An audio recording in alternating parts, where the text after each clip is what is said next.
لە جڤینە هەفتەی و شەشیا جڤاتا گشتیانەتەوێ نێگرتی سەرۆکی ئەمریکی جۆ بایدن بانگ لە ڕێبەرین جیهانی کرد هەتاکو یەکگرتی بن لە دژی گەفن و ئیرۆ ڕاستی جیهانێ دەبن بگرە ji پەندەمیا کۆڤید-19 هەتا کریزا گەرمبوونا ژینگەهێ.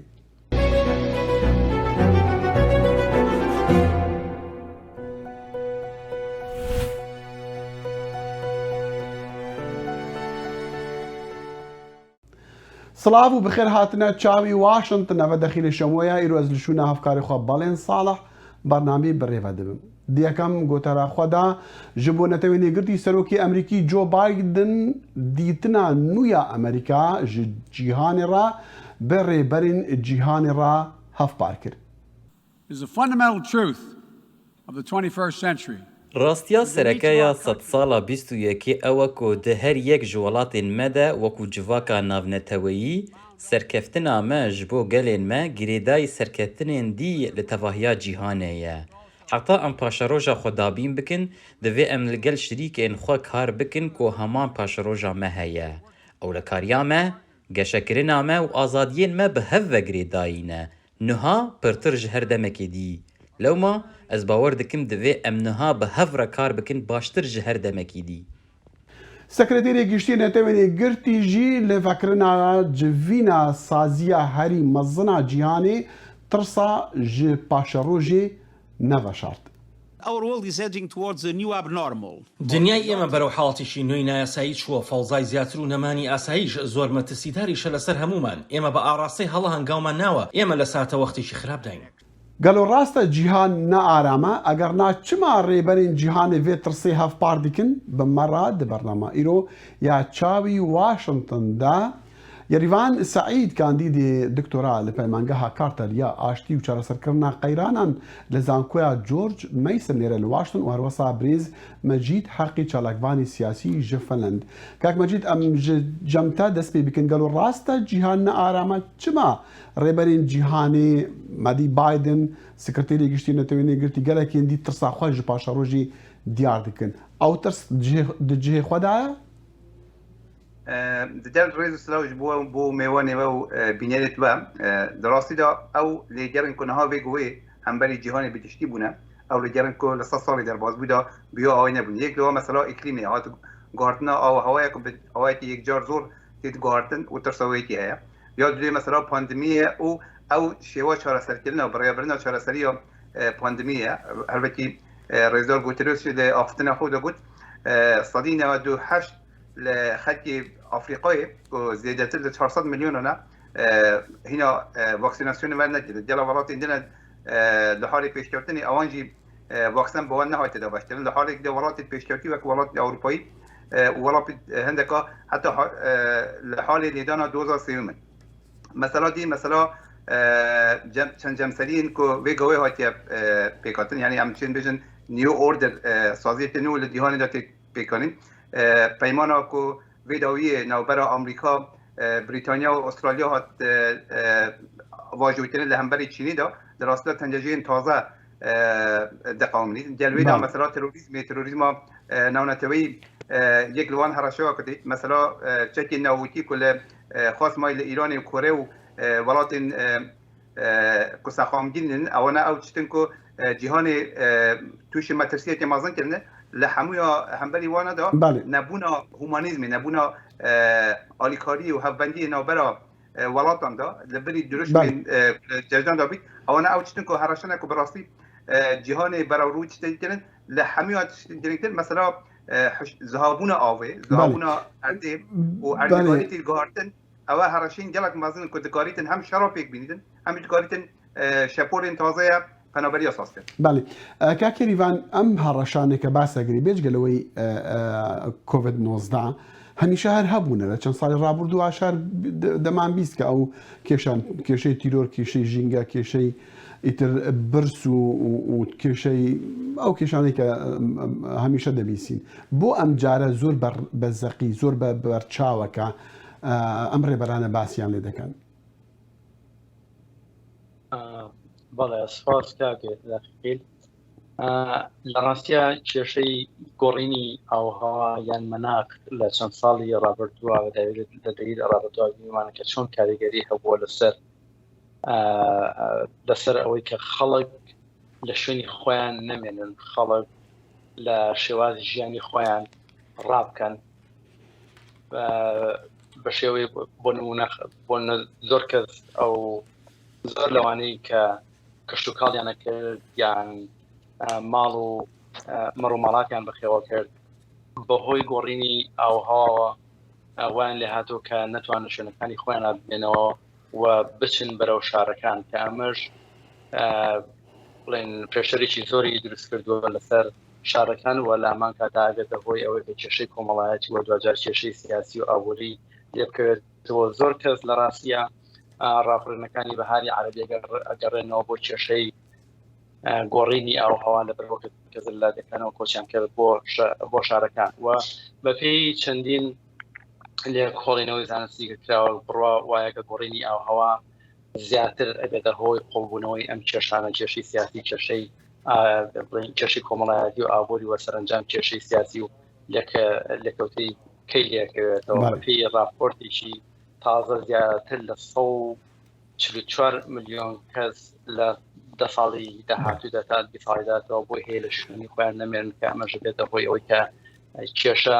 زۆر دروستکە. هەڵبەت کاکێریان لەمە مەترسیێکی زۆر گەورەیە یا وەکو جەنابەت باسەکەی ژمارەکان کە ئەگەر وەکو بڕی بڕوا بە زانستت هەبێ و ئەو داتانە سیر بکەی یعنی ترسێکی زۆر گەورەیە. بەڵام ئایا جیهان لە ئاستی ئەوەدایە کە بەرەنگاری ئەم کریزە ببێ یان هەر چۆنێک بیانی تا ڕادەیەک ڕایگرن؟ لە ڕاستیە ئەم کێشانە چونکە جیهانە پێویستی بەوە هەیە کە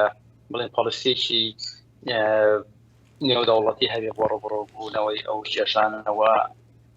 زۆربەی ئەم بڵێن گۆڕینی ئاوهەوا کە بڵێن کاریگەریەکانی بێت لەسەر ئەو وڵاتانن کە ناتوان خۆیان ڕوبەڕووی ببنەوە، ڕۆژهەڵاتی ناوەڕاست ئەفریقا و هەروەها ڕۆژهەڵاتی دوور چەند بڵێن وڵاتانی وەکو بەنگلادێش و شوێنەکانی کە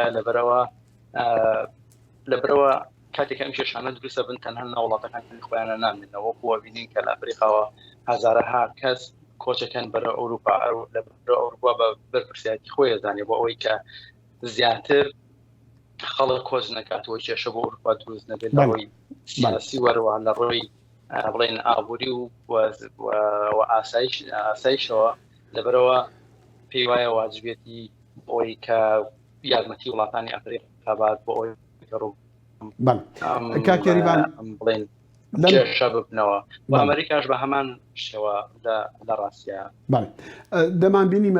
بۆ نمونە لە ڕابردوودا چۆن سەرۆک بایدن ینی بڕوای بەوەی هەیە باسی مەسلەی ژینگە و ئەبێ کارێک بکرێ.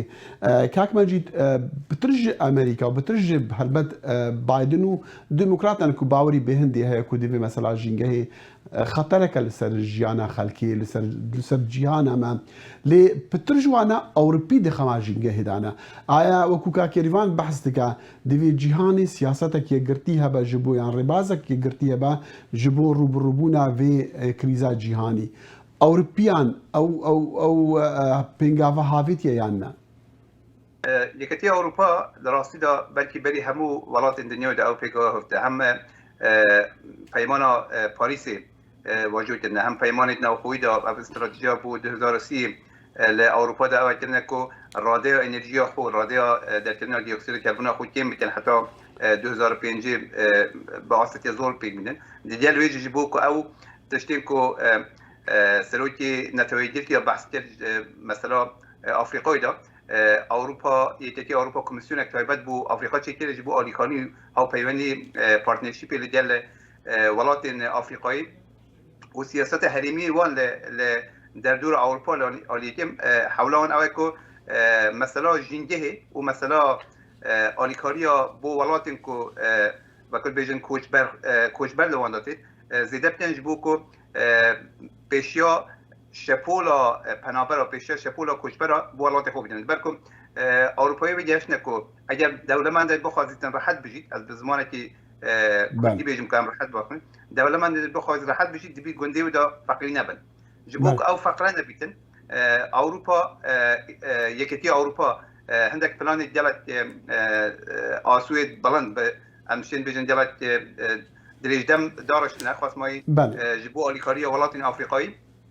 بله. و جبوا أليكارية ولاتين آسیایی سروی که جل چینیجی آلیکاری دیت زورماتن تن جل ولاتین روشلات ناویجی خاص ما جل ترکیه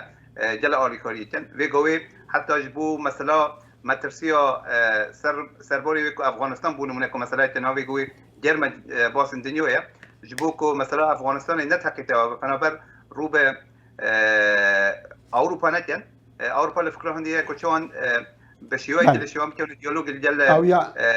طالبان جبو کو پیشیا بیش بولان بجرد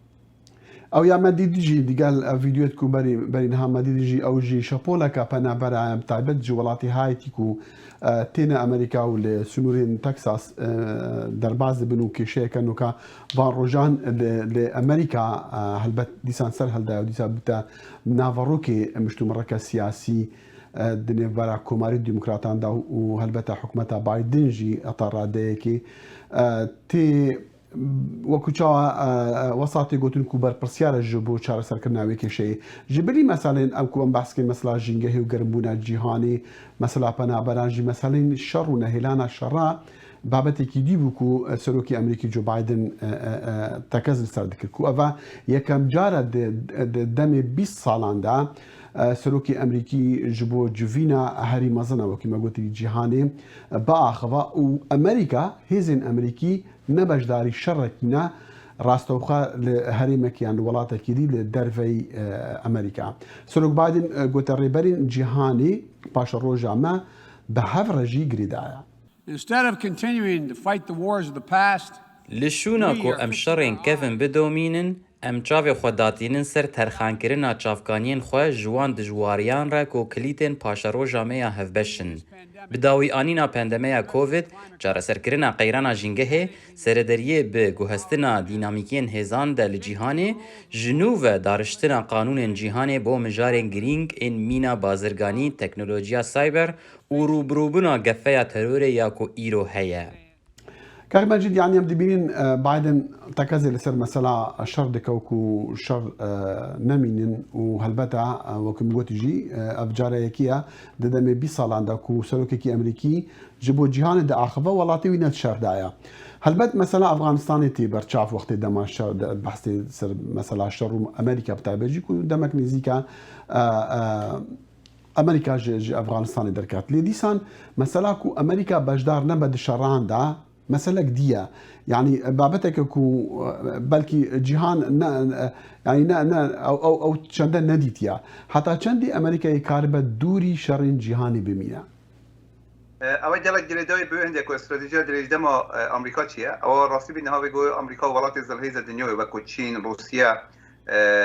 ولات دنجي شريط راسخونا كان جلك برانيا وشرب بشيو بروكسيت يعني شر لالي او كسينكو آلیگیری ونه آنج بوانه شرط کن ویتی کن بر ویتی بگوی دولت انزلهی زورتر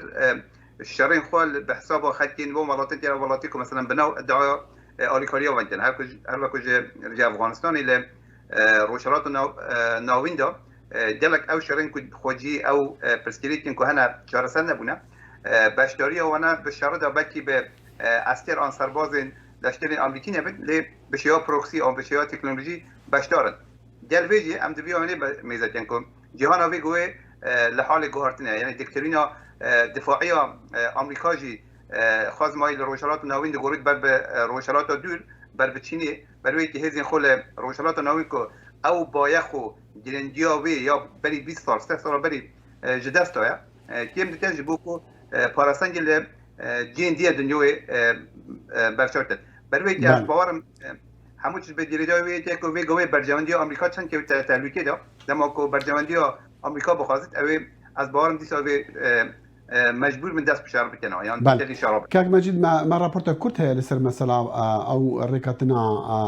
او لهي يعني باراستني عند بري امريكا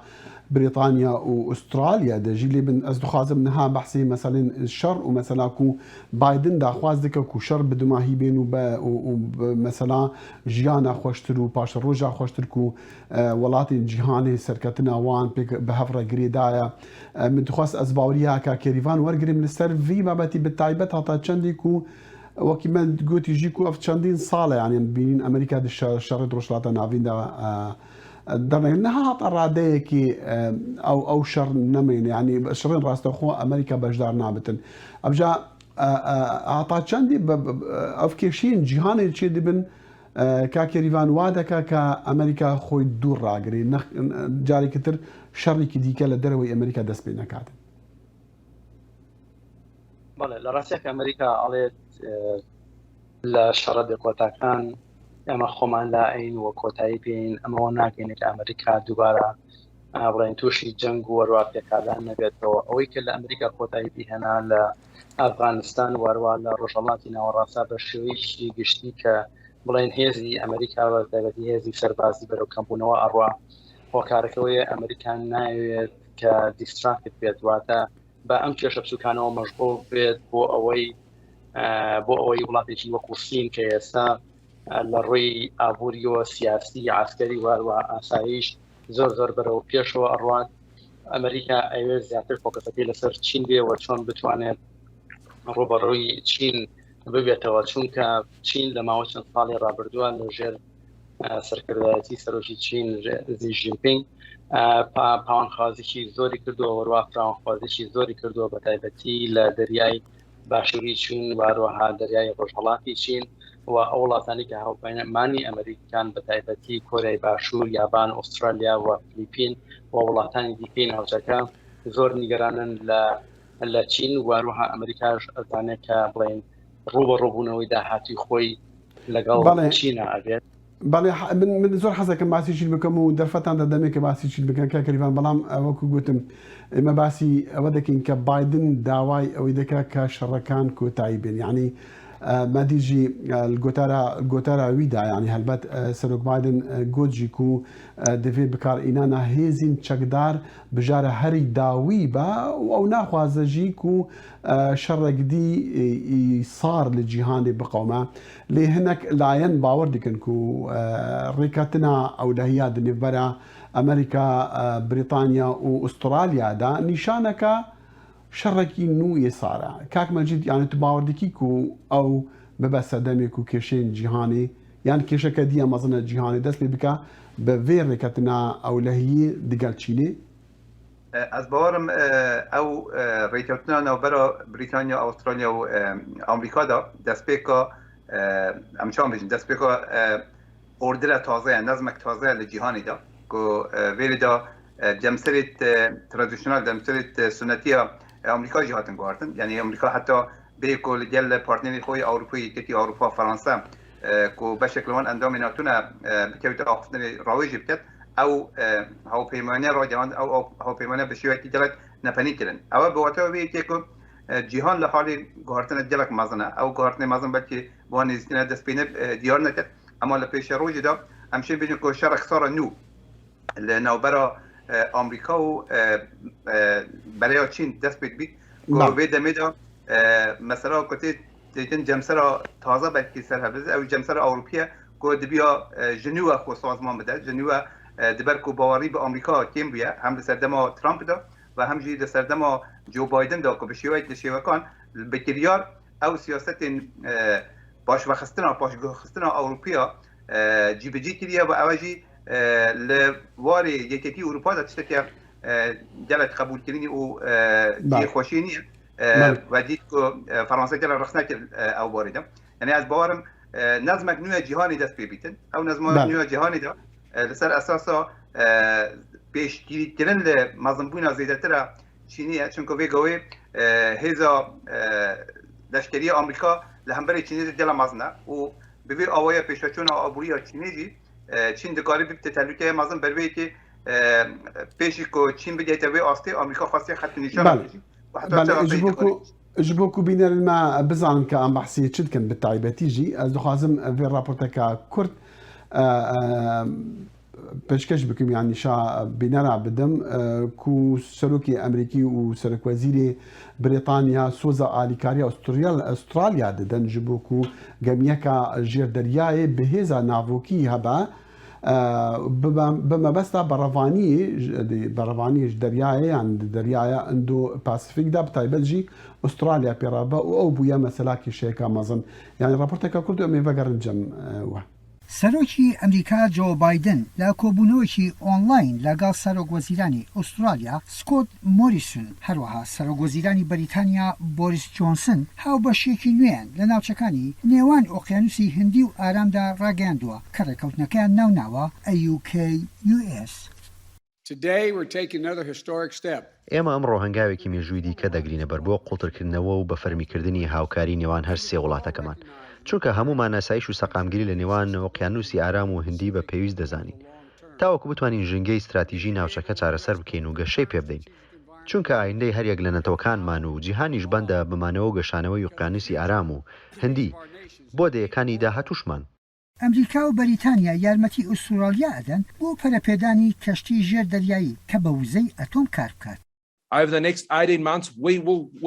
لە ماوەی هەژمانگی داهاتوودا پێکەوە کار دەکەین بۆ ئەوەی باشترین ڕێگا بۆ گەیشتن بە ئامانجەکانمان دیاری بکەین. ئەوەش تاقیکردنەوەی چڕ دەگرێتەوە کە پێویستە بیکەین بۆ سەرپەرشتیکردنی بەرپرسیارەتی ناوەکیمان لە ئوسترالیا. ئێمە بەنیازین ژێردەریایەکانمان لە شاری ئەدلەیدی ئوسترالیاوە بە هاوئاهەنگی لەگەڵ ئەمریکا و بەریتانیادا بکەین. هەر سێ سەرکردەکە جەختیان لەوە کردوتەوە کە کەشتیە نوێەکانی ئوسترالیا چەکی ناوکی هەڵناگرن. ئێمە لاپەڕەیەکی نوێی دۆستانە هەڵدەدەینەوە. ئەرکی یەکەممان لەم هاوبەشیە یارمەتیدانی ئوسترالیایەوە بەدەستێنانی کەشتی ژێر ئاوی دەریا. جەخت دەکەینەوە کە بە وزەی ئەتۆمی کار بکات بەبێ ئەوەی چەکی ئەتۆمی هەڵبگرێت. کارەکەشمان بە تەواوەتی پابەند دەبێت لەگەڵ پەیماننامەی بڵاونەبوونەوەی چەکی ئەتۆمی. هەرچەندە هیچ کام لەو سەرکردانە ئاماژەیان بە ڕۆڵی چین نەکرد بەڵام شیکەرەوان ئەمە بە هەنگاوێکی دیکەی هاوپەیمانی ڕۆژئاوا دائنێن لە هەمبەر پێشڕێوەکانی تەکنۆلۆژیا و بواری لەشکری پەکین. یحیا بەرزنجی دەنگی ئەمریکا. کاکی ریڤان یانی دەبویست دەرفەت بدەمێ بۆ چۆنی جەنابەت لەسەر ئەم ڕێکەوتنەی کە کراوە لە بینی ئەمریکا ئوسترالیا و بریتانیا لەسەر بابەتی ئاسایش کە زۆر لایەنێک باسی ئەوە دەکەنیان وا دەبینن کە ئەمە دەستپێکردنی قۆناغێکی ترە یان شەڕێکی تری ساردە لە جیهاندا تا چەندێ ئەمە ڕاستە؟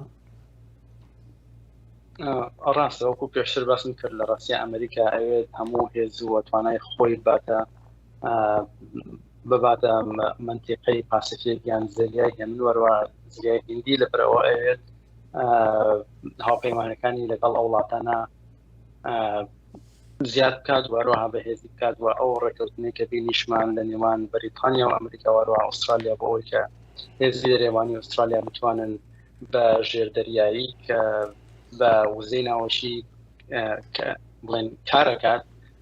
بۆی بتوانێت ڕوبەڕووی چین ببێتەوە. هەر سەرۆک بایدن لە ڕاستیە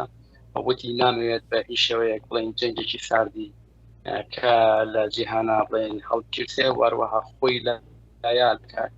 کردن لە نەجێگرتوەکانە تەنانەت کە ناوی چینیش بێنێت وتی ئەمریکا ئەوێت بڵێن مناقەسە بکات یان پێشبڕکێ بکات بەڵام پێشبڕکێکە بەبێ ئەوەی کە ببێتە هۆیەوەی کە توێژیان جێگیشکە دروست بێت. بەڵام لە ڕاستیە سروشتی بڵێن سیاسەتی نێودەوڵەتی وایە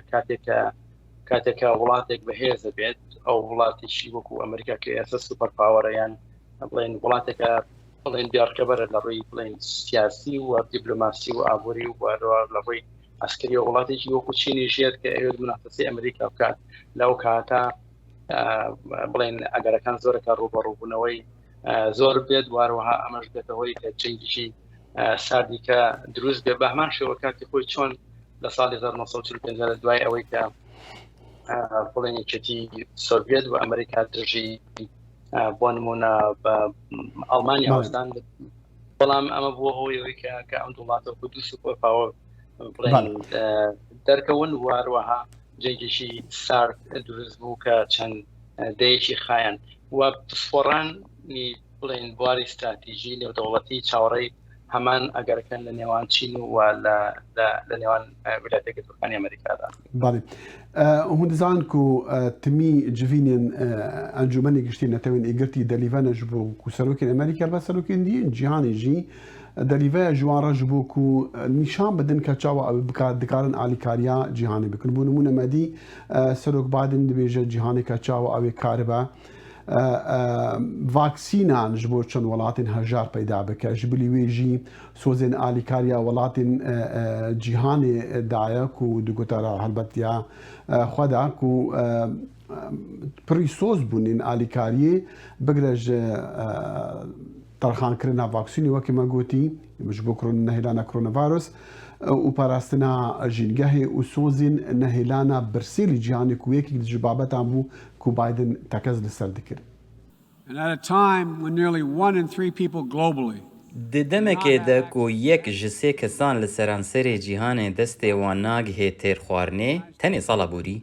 Amerîka sozê dide ku bi hevalbendên xwe re kar bike heta ku li demeke zû birçîtiyê li seranserî cîhanê nehêlin û xwarinê ji bo dehan sala dabîn bikin. Ji bo gihiştina wê armancê, Amerîka soza alîkariya $10 milyar dide ji bo nehêlana birçîtiyê karîdariyê di sîstemê xwarinê de li nav û derveyê Amerîkayê. Belê kak Mecîd alîkariya welatên hejarên cîhanê ji bo ku destxistina vaksîna COVID-19 çend caran di gotara serokî de me bihîst û dubare dibû helbet serokî dî jî me ew behsa dikir bi taybetî jî ku wî ev pandemîk weka gefa ya rojê danazkirin lê şêweyê ku Amerîka alîkariya cîhanê bike awayekî ku nûênera Emerîkî li netewên êgirtî gelkî baş ew behse kir. Ez goy xwe bidin axiftina wê em ez bêm cemte ji bo bersivata wergirin ser vê meselê. سەرۆک بایدن پابەندە بە سەرکردایەتیکردن بە هاوکاری هاوپەیمانان و هاوبەشانمان لە سەرتاسەری جیهان بۆ ئێستاریان پەتایە. ئێمە هاوپەیمانی دروست دەکەین لەگەڵ حکوومەتەکان و کۆمپانیاکان و دامەزراوانی نەتەوەیەکان و کۆمەڵگای مەدەنی بۆ زیادکردنی بەرهەمی ڤاکسینەکە و خێراترگەیاندنی ڤاکسین و چارەسەریەکان بۆ ڕزگارکردنی ژیانی خەڵک. دبێژی کاک مەجید چەندێ ئەمریکا دکارە alîkariya van welata bike ku gelek welatin zêden bi çendîn milyon bi milyona xelek hene ku vaksîn negihaye wan. Amerîkayê kar be çi bike? Dema ku Biden hat serkar got Amerîka hate nav civaka nav neteweyî. Li rastî de berveyekî piştî min demek kurt hem çû bo nav peymana Parîsê de bo jîngehê hem çû nav rêxistina tenduristiya cîhanê ku zamanê Trump lê derketî bû û li vê afirtinê xwe de qewleweyekî de ku mesela parastina jîngehê du car du qat bike yani di rastî de 4 qat bike û mesela vaksînasyonê jî diber ku welatê Amerîka yek li welatê ku xwedî patente ve xwedî berhemhênana vaksînasyonê ye û demek kur da piraniya xelkê xwe jî vaksîn kiriye. Amerîka soz dike ku alîkariya welatên feqîr, alîkariya welatên paşkevtî bike li halê pêşkevtînê bike ji bo ku yormekiya vaksînê bike. Ez barim ama hem bi qazancê Amerîka li derê dem de hem bi qazancê giştiya dünyayê de çünkü heta ew pandemiya nehête kontrol kirin hem Amerîka hem welatên diğer pêşkevtiya dünyayê de dünyayê li tehlikê de heman astê de welatên Ewropî jî soza wê kêdin ku alîkariya li varê vaksînasyonê bikin çünkü mesela vaksinkerina cîhanê mesela vaksînê em ew kir bijî hemniyetiya giştiya cîhanê li ser mesela vaksînê li rastî parastina xwe welatên Amerîka û welatên Ewropî jî. Belê kakerî van pêm waye bo Amerîkîyekan û bo Serok Bideniş babetî dabînkirtinî vaksîn bo hindê li welatan ke bi welatî dost da den rê erkekî asan e waye? بەدڵنیایەوە ئەرشی ئاسانەوە ئەمڕۆ سەرۆک بایدن لە ڕاستی لەگەڵ وڵاتانی سەرسەرۆکی وڵاتانی پێشکەوتووە کۆبوونەوەیشی هەبوو و بڕیاریە بڵێن چەند ملیار دۆسێکی ڤاکسین دابین بکەن نەکەنها بۆ وڵاتانی دۆسی بۆ ئەو وڵاتانش کە زۆر بڵێن هاوپەیمانی ئەمریکانی لەبەرەوەی وەکو کاک مەجید وتی کە ئەمە بە سوودی ئەمریکا لە ڕووی ئابووری وەرەوە دەستی سیاسی ئەمریکاش بەهێز دەکات لە هەموو جیهانە لەبەرەوە فۆرین ئەید یان یارمەتی بڵێن دەرەوە یەشێک بۆ لەو توڵانە یا و ئەمرانی کە ئەمریکا بەکاری هێناوە بۆ ئەوی بتوانێت نفوسی خۆی بڵێن زیاد بکات لە هەموو جیهانەوە. ئێستاش ڤاکسین یەشێکە لەوانی کە ئەمریکایە بەکارهێنێت، نەک تەنها ئەمریکا ڕوسیا بەکارهێنێەوە چینش بەکارهێنێت لەبەرەوە بڵێن ئەم وڵاتە گەورانە کە یانەوێت بڵێن زیاتر هەژمونیان هەبێت لە جیهانە بە دەرفەتی کردانن بۆ ئەوەی کە لە ڕێگەی ڤاکسینەوە بتوانن هەژمونی خۆیان لە سەر ساحەی نێودەوڵەتی زیاد بکەن و جۆ بایدن و هەروەها ویلایەتە ئەمریکا زۆر ئاگای لە ئەم دەرفەتەیە، نەک تەنها بۆ خۆی بەڵکو ئاگاشی لەوەیە کە چین و رووسیا بە هەمان شێوە باشدابینەکەن بۆ وڵاتانی ئەفریقا و بۆ وڵاتانی ئەمریکای لاتین. لەسەر مەسەلا ژینگەهی یعنی یەک دەبێژە گەڵۆ ناڤەڕۆکی دیتون و باوەریە سەرۆک بایدن بەرسینگرتنە زەحمەتی و ئالۆزیین ئیرۆ ڕۆژدا وەکو مەگوتی مەسەلا ژینگەهەیە چەند وڵات دێ ئامادە بن بەرژەوەندیین خۆین ئابووری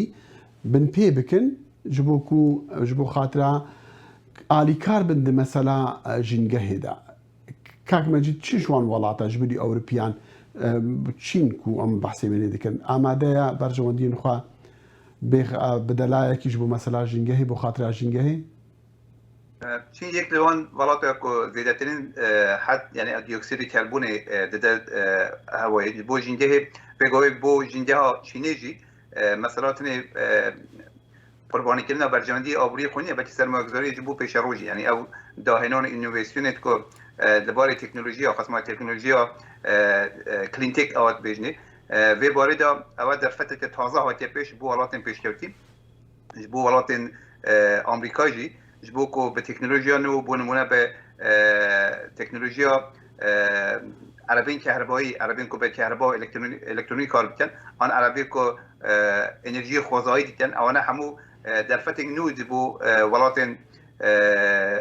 پیشکوتی دنیای دوانا چین و آمریکا و اروپا دید و حتی روسیاش دادن که لجل وی که درش موی که بدن که هم تخوازن آلگورا هوا پاکشتن یعنی کشا دنیای پاکشتن جلوی به آنها وی تکنولوژی بلکه لدم کردم دا هندک ضرر بکن لیل پیش روزی دا پرانیا قازان جن آبوری به دست وانتید هر وقت نه مثلا تکنولوژی کوانتومه تکنولوژی ماشین یا بیشتر اتومبیل هوشمند که به کهربا کار کنن انرژی خوزایی یعنی بخوا انرژی رو خداری خن اولا وقتی که در فتره مازن جبو پیش روزی هم جبو ولاتن پیشرفتی هم جبو ولاتن لحالی جشن کردن ده. هەلبەت ئەو دەبێژە دکتەرە خۆدا یعنی بە ئەشکرەی دەبێژە ئەف پرسین جیهانی و بێن کۆنترۆلکردن نامینن وەکو پەندامیک وەکو مەسەلا ژینگەهەیە وەکو مەسەلەی شەڕ وەکو ئەف بابەتین دین و کریزن بە باوریاوی جیهانی نامینن وێ ئالیکار بن ji بۆ کو خەڵکی جیهانی ژیانەکە خۆشتر و باشتر هەبە. گاوا کو ئەم کار ji bo jiyaneke xweştir bikin divê em bi armanceke nû kar bikin. Li şûna pevçûnên ku êş û derdan ji cîhanê re peyda dikin, divê em dîplomasiya xwe duqat bikin û ji danûstendinên siyasî re amade bin wekû yekem rêka serederiya bi nakokiyên cîhanê re, ne ji tund û tujî û aloziyan re. Divê em zêdetir ji bo paşerojeke aram û ewle ji bo hemû gelên rojhilata navîn re kar bikin. بێگومان کەکی مەجید ئەم دەبینین و ئەف جوید نەتەوێنی گرتی دەبێن لە دەمەکی و هەندێک قریزێن مەزن لە جیهانی پەیدا بوونەمە بڤێ منەبێ ڕاستە مەسەلا و ئەمریکا هەتا ڕادەیەکی خۆڤەکی شایشوان جیهاش بۆ ئەمریکا تشتە گرنگەلێ